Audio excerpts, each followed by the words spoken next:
नमस्कार, आप देख रहे हैं हिंद न्यूज। तो चलिए जानते हैं आज की मुख्य खबरें क्या है। यूजीसी नेट 2020 एडमिट कार्ड को लेकर जारी असमंजस के बीच एनटीए ने स्थगित की परीक्षा। अब 16 की बजाय 24 सितंबर से शुरू होगी परीक्षा। यूजीसी नेट के एडमिट कार्ड को लेकर बने असमंजस के बीच नेशनल टेस्टिंग एजेंसी एनटीए ने सोमवार को 16 सितंबर से शुरू होने वाली परीक्षा को स्थगित कर दिया है। अब नेट की परीक्षा 24 सितंबर से शुरू होगी। हालांकि एनटीए ने अभी परीक्षा का शेड्यूल जारी नहीं किया है। इससे पहले नेट की परीक्षा 16 से 18 सितंबर और 21 से 25 सितंबर के बीच आयोजित होनी थी। एनटीए ने कहा कि आईसीएआर, एआईईईए, यूजीपीजी और एआईसीई, जेआरएफ, एसआरएफ, पीएचडी 2020-21 और नेट की तारीखों में हो रहे टकराव की वजह इसे फिर से शेड्यूल किया गया है, जिसे लेकर विस्तृत संशोधित जानकारी बाद में जारी की जाएगी।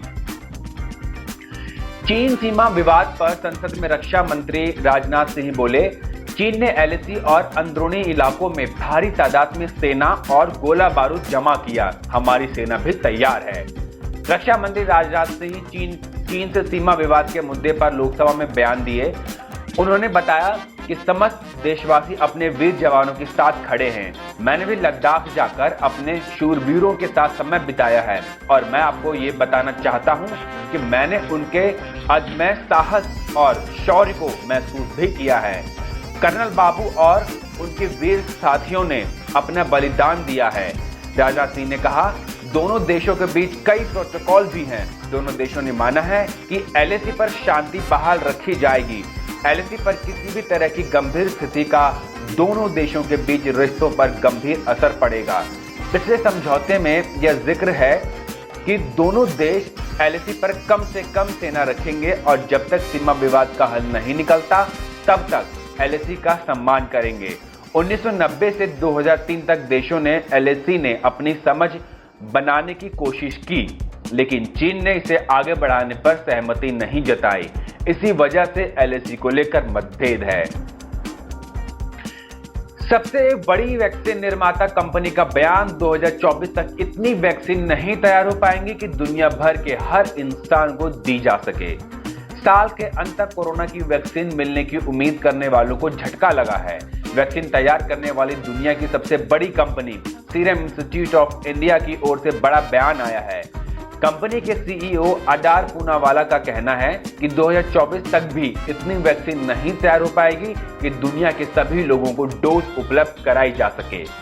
अडार पूनावाला के मुताबिक अभी भी दवा कंपनियां अपनी उत्पादन क्षमता को इतना नहीं बढ़ा पाई है कि दुनिया भर में वैक्सीन को उपलब्ध कराया जा सके। उन्होंने कहा, दुनिया भर के हर इंसान तक वैक्सीन पहुंचने में 4 से 5 साल वक्त लगेगा। अगर एक इंसान के लिए कोरोना की डोज चाहिए तो पूरी दुनिया के लिए 15 अरब डोज की जरूरत होगी। सुशांत केस पर बटा बॉलीवुड, जया बच्चन ने संसद में रवि किशन से कहा, जिस थाली में खाते हैं उसी में छेद करते हैं। कंगना बोली, आपका बेटा फंदे पर लटका होता तब भी यही कहती। बॉलीवुड में ड्रग्स विवाद पर अब समाजवादी पार्टी की सांसद जया बच्चन और भाजपा सांसद रवि किशन व एक्ट्रेस कंगना रनौत आमने सामने आ गए हैं।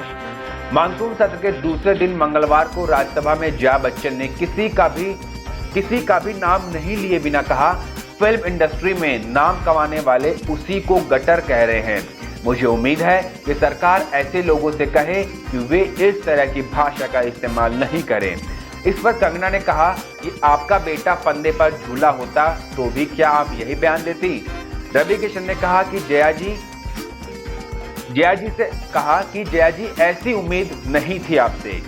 कंगना ने जया के भाषण के साथ ट्वीट किया, जया जी क्या ये बात आप तब कह पाती जब मेरी जगह आपकी बेटी श्वेता को पीटा जाता, ड्रग्स दी जाती और युवावस्था में शोषण होता? क्या ये बात आप तब कह पाती यदि अभिषेक ने लगातार हैरेसमेंट की बात की होती और आप उन्हें एक दिन लटका पाती?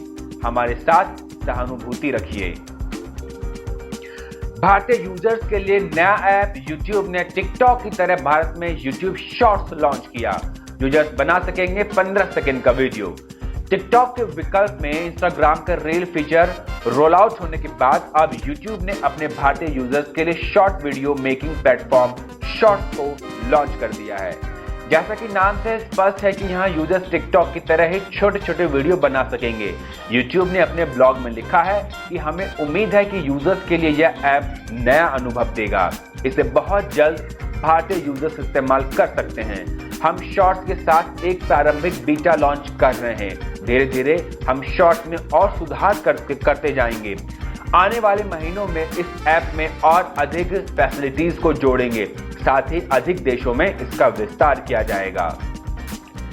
पीएम मोदी की वर्चुअल रैली, पीएम मोदी ने दी चुनावी सौगात की तीसरी किस्त, बोले देश को गति दे रहे बिहार के इंजीनियर्स। प्रधानमंत्री नरेंद्र मोदी मंगलवार को बिहार को तीसरी बार चुनावी सौगात दी। यह शहरी विकास से जुड़ी 545 करोड़ की 7 परियोजनाएं हैं। विधानसभा चुनाव की घोषणा के पहले पीएम मोदी ने 6 कार्यक्रमों में यह तीसरा कार्यक्रम था। आगे 18, 21 और 23 सितंबर को भी उद्घाटन व शिलान्यास के कार्यक्रम निर्धारित है। चुनावी घोषणा के बाद प्रधानमंत्री की 2 दर्जन से अधिक वर्चुअल चुनावी रैलियां भी संभावित है। कार्यक्रम में प्रधानमंत्री ने कहा कि छठी मैया के आशीर्वाद से गंदगी से मुक्ति के अभियान में सफलता जरूर मिलेगी। उन्होंने कोरोना संकट को लेकर एहतियात बरतने को भी जरूरी बताया। इंजीनियर्स डे पर उन्होंने कहा कि बिहार देश के विकास को नई ऊंचाई देने में लाखों इंजीनियर्स लगे हैं। बिहार चुनाव से पहले केंद्र की बड़ी सौगात, दरभंगा में 1264 करोड़ रुपए की लागत में नए एम्स की मंजूरी मिली। ऑनलाइन शॉपिंग की मांग बढ़ने के कारण फ्लिपकार्ट 70,000 और अमेजॉन 1 लाख नौकरी देगी। ई कॉमर्स एक्सप्रेस में भी 30,000 जॉब मिलेगी। दिग्गज e commerce company Flipkart online खरीदारी के बढ़ते चलन और समय पर ऑर्डर को पूरा करने के लिए अब 70,000 लोगों को हायर करने की योजना बना रही है। कंपनी त्योहारी सीजन में ऑनलाइन शॉपिंग की बढ़ती डिमांड को देखते हुए बड़ी संख्या में भर्ती की तैयारी में है। बता दें कि कंपनी अपने सालाना बिग बिलियन डे सेल की तैयारी में जुट गई है। इस दौरान फ्लिपकार्ट को भारी संख्या में वर्कर्स की जरूरत पड़ेगी। IGNOU TEE 2020 June term and exam के लिए यूनिवर्सिटी ने जारी किया एडमिट कार्ड। 17 सितंबर से 16 अक्टूबर के बीच होगा परीक्षा का आयोजन। Indira Gandhi national open university IGNOU ने विभिन्न ग्रेजुएट, पोस्ट ग्रेजुएट और अन्य कोर्सेज के लिए जून 2020 में टर्म एंड परीक्षाओं के लिए एडमिट कार्ड जारी कर दिया है। जून टर्म एंड एग्जाम में शामिल होने वाले कैंडिडेट्स इग्नू की ऑफिशियल वेबसाइट ignu.ac.in पर एडमिट कार्ड डाउनलोड कर सकते हैं। कोरोना के कारण स्थगित हुई परीक्षा का आयोजन 17 सितंबर से किया जाएगा। इससे पहले इग्नू ने इस महीने की शुरुआत में ही 2 सितंबर को जून 2020 टीईई के लिए डेटशीट जारी कर दी थी। इग्नू जून टीईई 2020 डेटशीट के मुताबिक विभिन्न कोर्सेज के लिए एग्जाम 17 सितंबर से 16 अक्टूबर 2020 के बीच आयोजित किया जाएगा। परीक्षार्थियों को जून टर्म एंड एग्जाम के दौरान यूनिवर्सिटी की तरफ से जारी निर्देशों का पालन करना जरूरी होगा। तो बस आज के लिए इतना ही। बाकी खबरों के लिए देखते रहिए हिंद न्यूज।